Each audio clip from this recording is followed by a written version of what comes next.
Radio Free 102.3 KJLH. It is the Saturday Town Hall edition of The Front Page. Our topic, Black Mayors Leadership in Times of Crisis. This update being brought to you, this entire show actually being brought to you by Council President Emeritus Herb Wesson, the City of Los Angeles, Community Build, and the Independent Professionals Association at indiework.org. I want to thank Guy Black. He's up next. He's got his Battle Royale and all that good stuff, good music for you. And, of course, Roland Bynum, who came right before, who shared some of his time with us this morning. I love Roland's show, all that great old school music. 9:34 in the morning as we welcome to the show Council President Emeritus Herb Wesson. He's a council member from the 10th District and the former president and the former Speaker of the California State Assembly. Good morning, Herb. Good morning, Dominique. Good morning, Front Page family. Somebody said that today is your birthday or birth month or birth weekend, so enjoy it.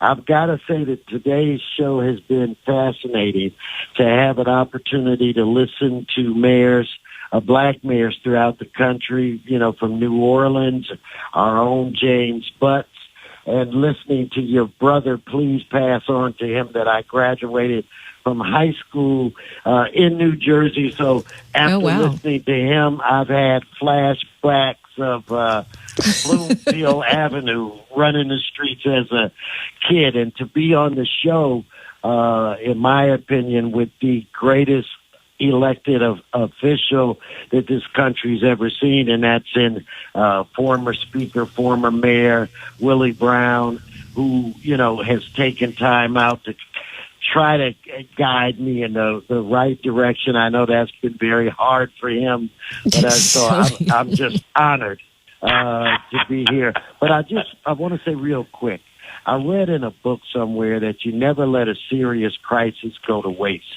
that a crisis allows us to do what we couldn't do before. You know, this country has always called on us to be there as black people, and we've always responded. So now we call on this country to stand with us. We've stood with them. And you see this occurring. I view this moment similar to your brother, the mayor of Newark, as a moment of change. So I'm very excited about the possibilities. You know, I'm sad about the Breonna Taylors and the George Floyds of the world, but I see great opportunities for us not just to honor them, but to help the George Floyds of the future and the Breonna Taylors of the future. And I'm looking forward to getting engaged in a conversation about reforms to our criminal justice system, a failed public health system, an economic system that is not we have not fared well in, and hopefully a change of the banking system. I'd love to see public banks that put people first. But anyway, it's a pleasure to be here. You're doing a phenomenal job, and we really want to thank Mr. Stevie Wonder for affording us this platform. Absolutely, and it is my pleasure to welcome a legend in California politics. He served in the California Assembly for over 30 years, 15 as Speaker, of course, the first African-American Speaker. Then he went on to be Mayor of San Francisco, the first African-American to hold that post. Willie Brown, good morning. Good morning to you, and I love listening to Herb. I didn't realize that he was from New Jersey. Yeah, your brother would have a problem if Herb was living in New Jersey. No doubt. No doubt. And this must be just fascinating for you, Mayor Brown, or should I say Speaker Brown, watching these black mayors across the country, including one now in San Francisco, watching black electeds like Mr. Wesson step up with these multiple crises that we're in the midst of now? Well, in reality, let me tell you that this is long overdue. American cities, for probably the last 20 to 25 years, have been blessed with what was kicked off by the guy in Gary, Indiana, and the guy in Cleveland, Ohio years ago when they were first identified as a black mayor, then followed quickly by a black mayor in Detroit. But then suddenly, around this country, you take a look at almost every major city and many not-so-major cities have African Americans, black people as mayor, and in particularly black women. And it's because mayors is where the buck stops. When Herb Wesson was running Los Angeles in his capacity as the president of that city council, with regularity, that 15-minute council with the symbol of Herb Wesson literally had more to do with the operation of Los Angeles than any other entity, because Los Angeles is so big. The same goes for New Orleans, where Cantrell is operating as the mayor. The same goes for Chicago, where Lightfoot is operated. The same goes for Atlanta, Georgia, where there's been a consistent election of black mayors from the late 60s all the way till the present day, with at least 2 women occupying that position. And it's because literally the mayors execute at the city level. Whoever runs the city does it literally in a way in which African Americans can best benefit, best achieve, and it will ultimately, frankly, lead to the elimination or the reduction substantially of all the racist practices in this nation.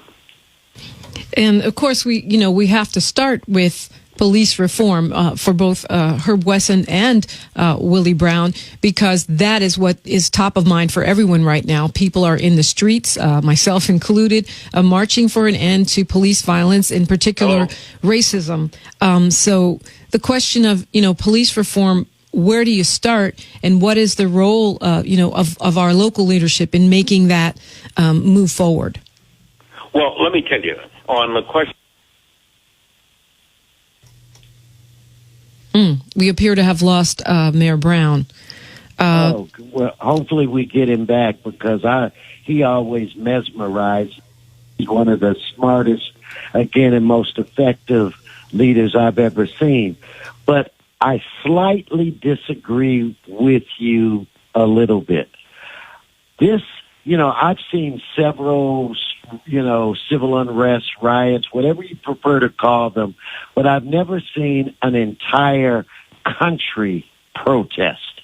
We've seen this entire country. In fact, other countries have stepped in and protested with us, because they want to see systems change. And I think this moment is the perfect storm for positive change. So moving forward, you've got to push a criminal justice reform platform coupled with, and COVID-19 has illuminated it, the failed public health system. And you also can see that there's economic concerns and employment concerns. We got to do all three at the same time. And I think given the climate in this country, that is possible. So we need to step up to the plate and not just hit a home run. We need to hit a grand slam. And I believe that is possible. It is about, working together, dialoguing with the elected officials throughout the country, and coming up with some kind of similar platform so that we can, transition from protest into reform. But I think, Dominique, we've got to take on those at least 4 or 5 big issues. This is our moment, and I would not want to wait another 60 years. Yeah, it's a great point. It's well said. And here in citywide, we have a layer of that, right? So how do we get accountability of police officer behavior here? And, and what is the role of the city council and the mayor in that process? Well, I think our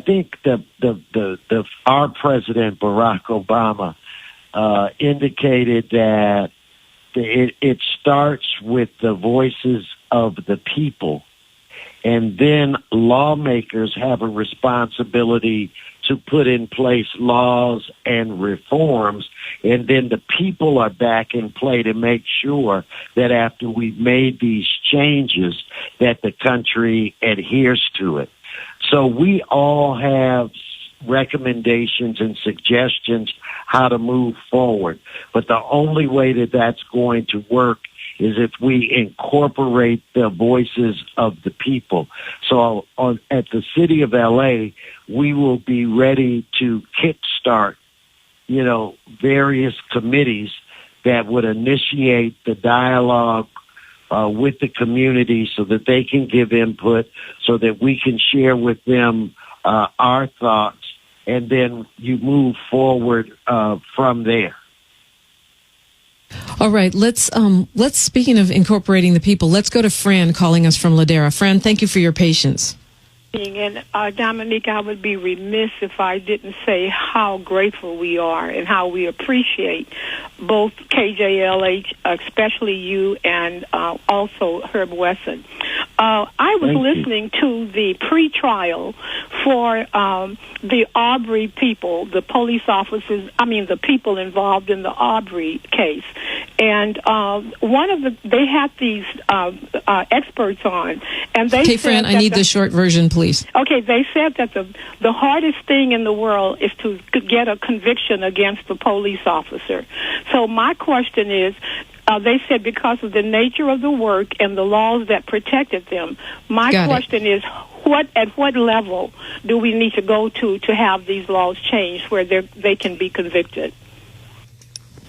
All right. So how do we hold police accountable, with criminal convictions is really what Fran is asking, which has been very rare. And she was asking about at what level. Right. So exactly. it, again, paraphrasing President Barack Obama, this has to occur at every level because there's a relationship and a connection, with your federal government, your state government, county government, and city government. So there are things that can be done at every level. All right. That's a great point. We have... I share the councilman's view in that regard.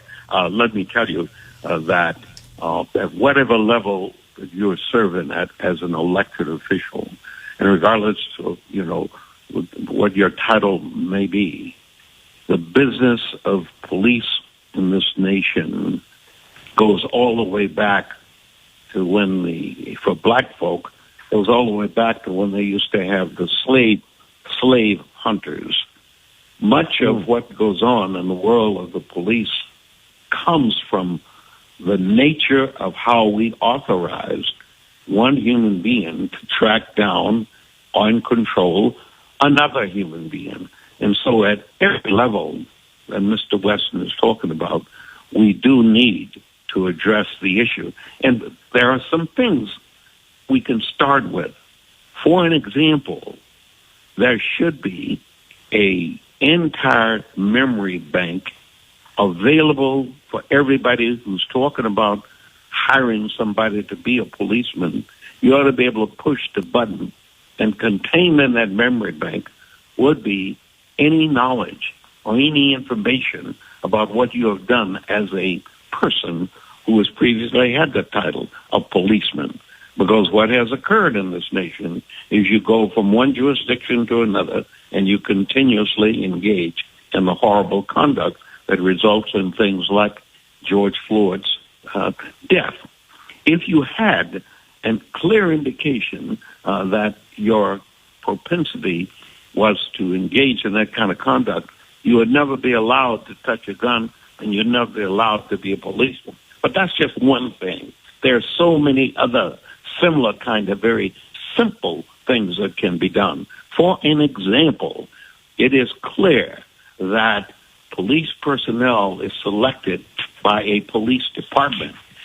Police personnel ought to be selected by human rights department. And the human rights ought to be made up of people who are trying to find the best qualified people to do a particular job. And that job includes providing guardianship for me and providing protection for me as a citizen. That's not the way, however, the police are selected in this nation. Police are selected in this nation almost the way you select somebody who's going off to fight a war. Totally inconsistent with being a policeman. But that's what we have in this nation. And so as an elected official, you really can, at every level, whether you're at the city level, whether you're at the county level, whether you're at the state level, or whether you're at the national level, those kind of simple things can get us away from this business of slave hunters doing what they do and lynching black people like they've been doing since 1619. You know, it wasn't Eric Gardner that coined the phrase, "I can't breathe." It wasn't George Floyd that coined that phrase. It was somebody in the dungeons of a slave ship in 1619 that first said, "I can't breathe." So this nation has been living with all these years this kind of private lynching, and it's only beginning now to be revealed to everybody that's a reality. And the advent of these cell phones with their video capacity is enhancing the opportunity for us to get to the point where we will be addressing it in the way in which Herb is trying to address it, in the way in which I'm trying to address it, in the way in which Karen Bass is trying to do, in the way in which a whole collection of people are trying to do. Well, I wish I could talk to both of you all day. I'm learning so much. But this question is for both Speaker Willie Brown and Speaker Herb Wesson, who, by the way, set off a chain of African-American and Latino speakers. Another conversation for another day. But, you know, the COVID crisis has created also a huge black unemployment crisis, and we always are highest in unemployment numbers. A new report came out, 2.5 million jobs added, but still unemployment among black people went up, even as other communities are bouncing back. You know, looking at this situation, is it time to study the impact of AB 5 on black California? And, you know, it's hit both black people, it's hit independents, contractors, and of course here in the city of LA, that cuts across race. Is it time to take a look at that? Well, as an aside, let me tell you, it's personal with me. I am a freelance journalist, broadcaster, telecaster, and I've been doing that now for the last 12, 13 years. And believe me, I'm not anybody's employee because of the level of my independence and my desire to be that way. Suddenly, somebody comes along with this crazy AB 5, and I'm about to lose my gig, because I'm not going to become an employee. And I don't want to be an employee, which means I'm going to be a part of the people you're talking about on the unemployment side. I suspect that there are a number of other people similarly situated. I know that when I went to law school, I was an independent contractor, so to speak. I drove a taxi cab. And believe me, I could not do it full time. So 2 or 3 of us brothers who could not be told, could not be distinguished, we each took a little bit of time during the course of the week to drive the cab, and each of us was in school somewhere. We were independent contractors, as they call it. And 85 wipes all that out. That is absolutely ludicrous and crazy, because adversely it's going to affect African Americans, people of color, Latinos, and people with marginal employment histories, and people in need of the independence that comes with that. And believe me, it's awful, and it adversely affects it, and nobody is doing anything about it. Speaker Wesson, I don't know if you want to add on to that, but I also want to make sure you mentioned your people's bailout. Well, I think that we should review. I know when I first got to Sacramento, I learned the true meaning of unintended consequences, and sometimes in the legislature it's necessary to study, review, and to fix, or what we would refer to as clarifying language and fixing loophole. So I think we want to try to see if we can make that work, and you have to review that. But where it relates to employment, the federal government, in my opinion, as they're having conversations on all of these different stimulus packages, and they want to help business, and they want to do this and they want to do that we really need to have a conversation about something similar to back in the FDR days, a people's bailout, where they look at actually giving local governments and state governments the finances that we would need so that we can literally hire people at a job making a livable wage with health care so that they can not only starve but thrive and then put money back into the economy. We need to be having somebody in Congress right now pushing a way that we can actually help the people. If we have one thing in this country that is our most precious resource, it is us, all of us. We are hurting, and we are the ones that the conversation should be about, helping us. Okay, well, thank you and that's so much. The people's bailout. Indeed. Council President Emeritus Herb Wesson Jr. and Speaker Willie Brown, or should I say Broadcaster Willie Brown, thank you so much for joining us. All right. I love that laugh. Anyway, thank you for having me on the show with one of the individuals that I admire most in this world. Take care, Mr. Speaker, and we'll chat. All right. Family, take care of yourself, Herb. I'll be down that way soon. I'll do my best. As you go on your way about your day, let me remember, in the words of my dad, Amiri Baraka, a man is either free or he's not free. There can be no apprenticeship for freedom. Until next time, Radio Free Family, one love.